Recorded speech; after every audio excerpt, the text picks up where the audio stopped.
Are you the type to dump your antiques in a box for years? Or the type that takes them out every month to check on them and wipe them down? This woman's admirer must really fancy her to give her such a beautiful gift. A woman brought a Victorian pottery which she had in her possession for about 20 years. She inherited it from her aunt, who received the pottery from an admirer. The factory mark, Bermontoft's Faience, grand-sounding name, used by the Leeds Fireclay Company. They started as an architectural firm making glazed bricks and pieces for buildings, and they got into the great Victorian craze of making art pottery. A highly skilled painter was hired by the company to design some of their pieces in Anglo-Persian style. But the sad thing is, we don't know who it belongs to.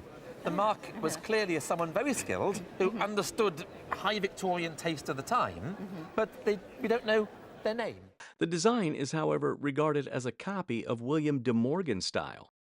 Morgan was widely known for his Islamic design patterns. His pieces were the height of fashion in the 1880s, and they were displayed in great exhibitions in London.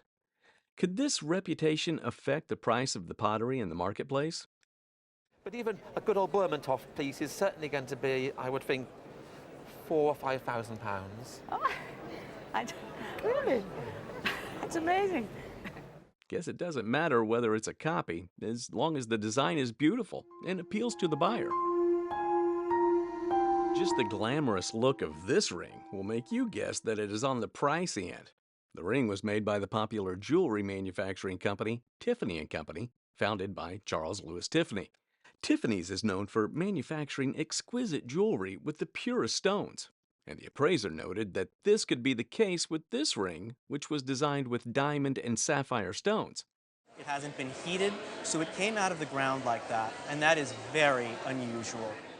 The guest got the ring as an inheritance from her grandmother. She was totally stunned when she heard its value. I don't think you could replace it for under $100,000. Thanks, Granddad. You made my day.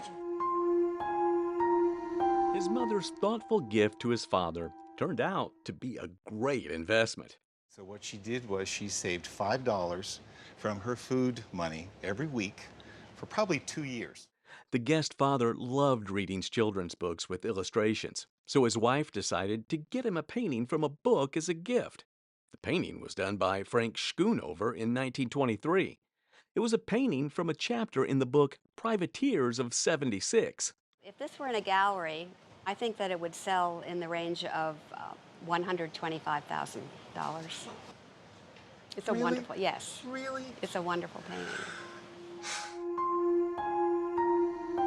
Beautiful Japanese woodblock prints led to Impressionism. Made from the early 17th century to the early 20th century, the prints are mostly paintings of kabuki actors and referred to as actor prints. The guest album was painted by a man called Utagawa Toyokuni. The album had a total of 80 pages and was valued at 25 to 3,500 pounds. Really? 25 shillings has worked into £2,500. Not a bad buy. Just a second. Have you already given this video a thumbs up? Thank you very much. All she could say about her necklace was that it looked like a fine piece of glass. But there's more to it than just glass. This looks better than just glass jewelry. The woman inherited the necklace from her mother.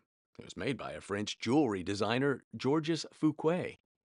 The jewelry was made with diamond and frosted glass. I'm going to say conservatively $10,000 to $15,000. Oh my gracious. Yeah.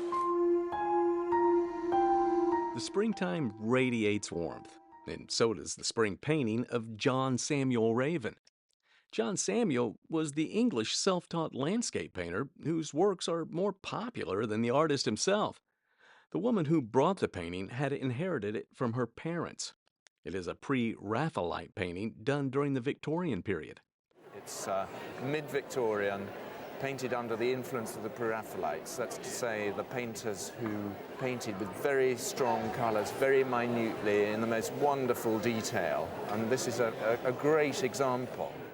The value placed on it was $6,000 to $10,000.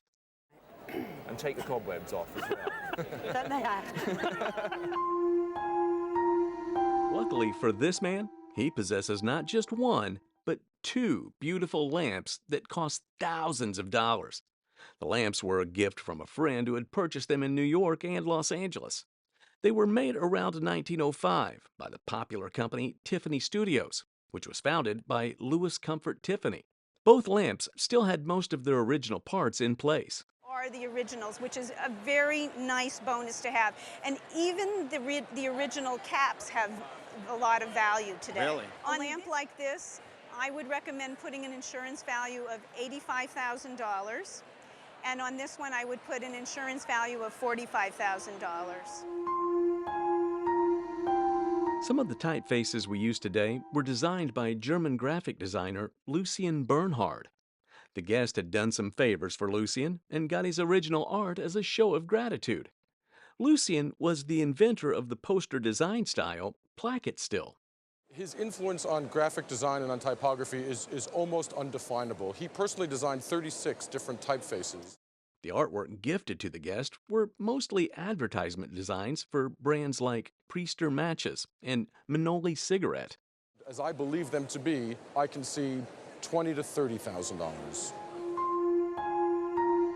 The eldest always gets the best things.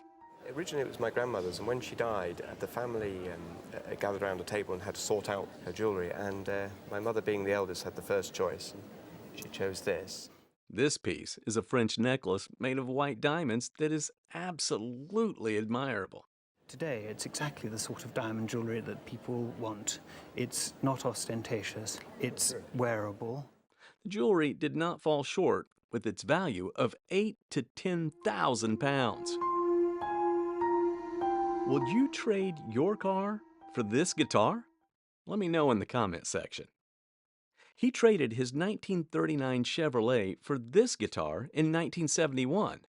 Was that a good call or not? The guitar he traded his car for was a 1964 Gibson ES 335 guitar, which the owner had purchased in California. The guitar was made by the musical instrument manufacturing company Gibson. The model of the guitar was once used by popular guitarist Eric Clapton.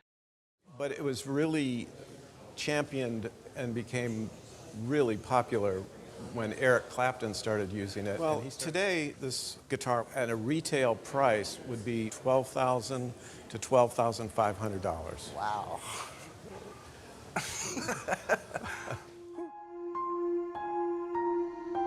We've all heard about convertible beds, but what about convertible bathtubs? This bathtub was purchased by the owner after he witnessed how people stopped to admire it. It was made around the 19th century when a genius decided to imitate Murphy convertible beds. The tub had a canister where water could be heated and run into the tub. And you can have thousands of people in one town and there'd be one bathtub. So this is pretty amazing that this one survived. The bathtub's value was $3,500. This man seemed like he was about to pass out after hearing the value of his great-great-grandfather's portrait. The portrait was made by Lawrence Alma Tadema, and the subject, Leopold Lowenstamm, was Tadema's engraver. Lawrence Tadema was renowned and one of the wealthiest artists of the 19th century.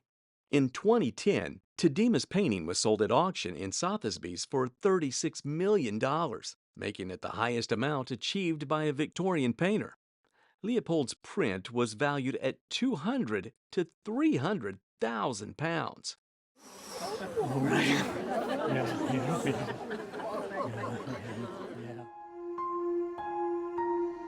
30 years ago, her father, who was a junk collector, found this 45-kilogram bell in a junk pile in Winnsboro. The bell was made with bronze during the 19th century by Van Dusen and Tift, a Cincinnati firm that manufactured bells for various institutions, like churches and schools.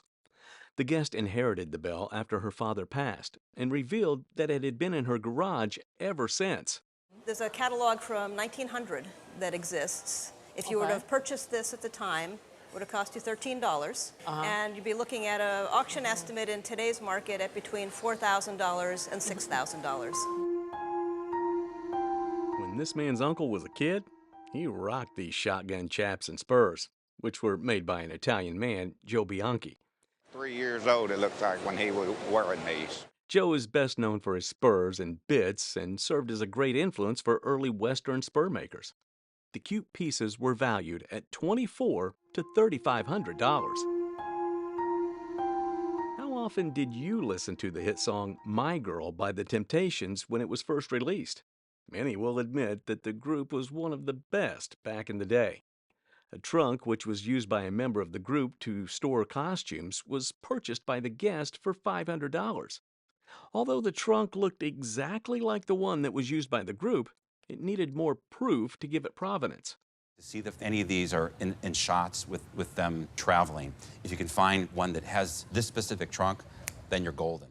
The trunk valued at $2,000 to $3,000. This item was a Japanese cloisonné vase made during the Meiji period for the Western market. It was acquired by the family of the guest wife back in the early 20th century. The vase had designs of a dragon, which is a symbol of imperial authority. The design, which Japanese art was really known for in that period, and what attracted Western collectors. By and large, it's in great condition. $300, $350. $350. In $1970. In 1970. Well, in today's auction market, this piece would be estimated at about $2,500 to $4,000. One of the most celebrated sculptures made by a prominent sculptor shocks the owner with its value. It was made by Joseph Bernard, a French sculptor who is regarded as one of the founding fathers of modern sculpture. The sculpture belonged to the great-grandparents of the guest who were based in Paris. Its value was as high as 40,000 pounds.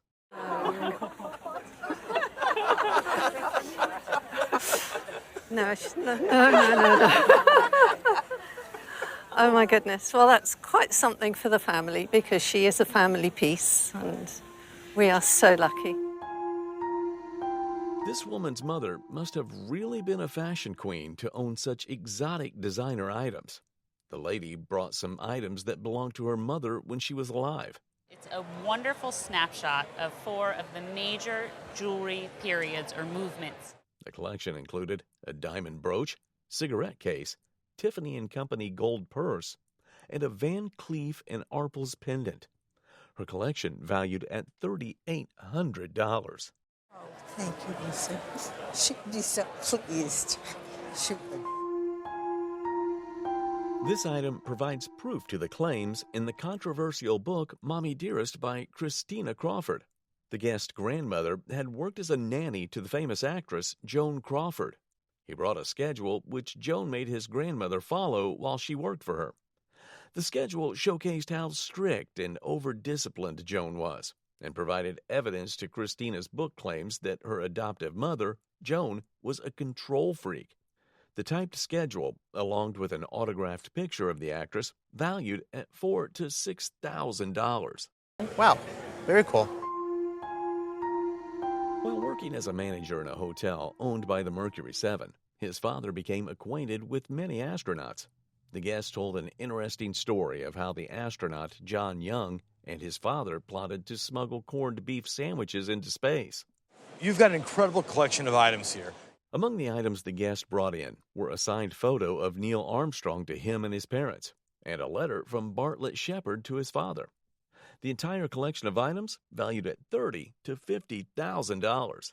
Wow. Wow. Thanks, Dad. Once she saw this piece, she admired it and didn't hold back from letting the owner know how much she did. A few years later, the owner, who was a collector, gifted her the piece. The piece was a pottery made by Zolnay and Orion.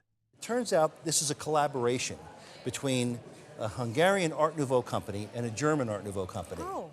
The pottery was designed with peacock metal work roundabout. Its design was done by artist George Schmidt. Today's market at auction, I would value it between $7,000 and $10,000. I love Jack, but I didn't know he loved me that much. Over the course of 15 years, a lady acquired photographs of the performers at Barnum and Bailey Circus, a circus show co-owned and led by P.T. Barnum. Eisenman's studio basically catered to circus performers, outsiders, sometimes known as freaks. The picture collected included that of the greatest showman himself, P.T. Barnum, and performers like the Four-Legged Lady, the Siamese Twins, Albino Sisters, and the Bearded Lady. At auction, I would estimate them at $10,000 to $15,000. Now I'm shaking. When members of the Student Nonviolent Coordinating Committee rallied for civil rights back in the 60s, they probably never imagined that the photographs taken of them would have monetary value someday. The photographs were taken by the prominent photographer Danny Lyon. One of the photos was taken during a march on the same day Martin Luther King gave the well-known "I Have a Dream" speech. Another photo showed the congressman, John Lewis, at age 22. They look like dorm room posters. But more than just dorm room posters, as you said, they're a piece of history. And the prominence of the figures with the importance of the photographer, I would estimate these three posters between $7,000 and $10,000. Wow, I'm flabbergasted. During his childhood, this man used to casually visit the home of the Lone Ranger lead actor, Clayton Moore, for weekend barbecues. Clayton autographed and gifted the guest father a mask prop used in an episode of the TV series Lone Ranger. It's one of these pieces that just kind of takes your breath away when you see it. I mean, everyone who's looked at this today has been like, whoa, hey. I think that this is worth at least $25,000. A few years later, its value increased to $50,000. Her interest in linen textiles and needlework led her to buy this piece that was woven by the leading textile designer in Sweden during the 20th century. So I was thinking, gosh, this really is better than most, and got intrigued myself. The maker's name was Mette Moss Fjetterström. Mette is mostly known for producing decorative rugs from 1910 to 1930, and she was responsible for designing the rugs that were used at the Nobel Prize ceremony in Stockholm. Because I would say with the popularity of, I would place a retail value on a piece like this today of somewhere between $2,000 and $4,000. Certainly worth a $1 investment. Oh my goodness. Do you have a special, unique item in your home? Let us know in the comments below. Unlike most, this man's Buddha figure has almost all its parts intact. And the gilding's in wonderful condition. It's not been rubbed or worn. His grandmother got the piece as a gift from a romantic partner. The figure is a Chinese gilt bronze Bodhisattva,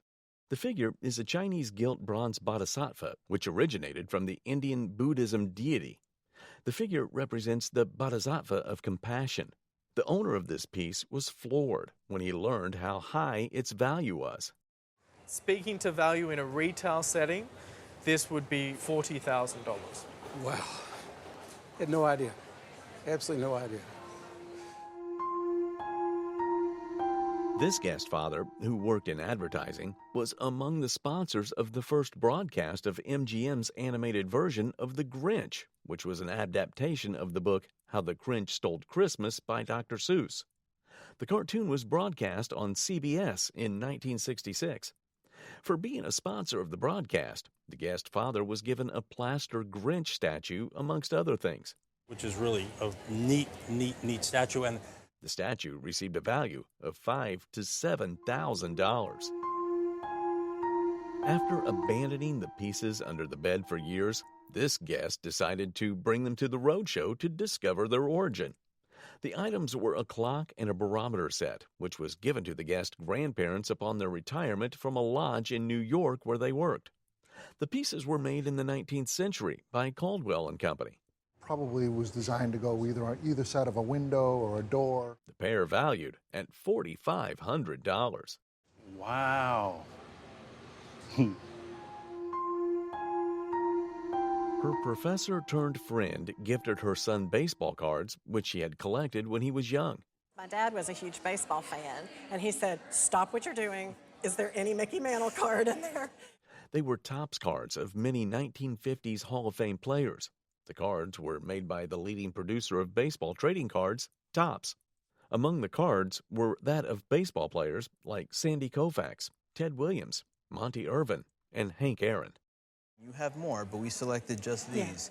Are worth $3,000 to $5,000. Oh, wow, that's awesome.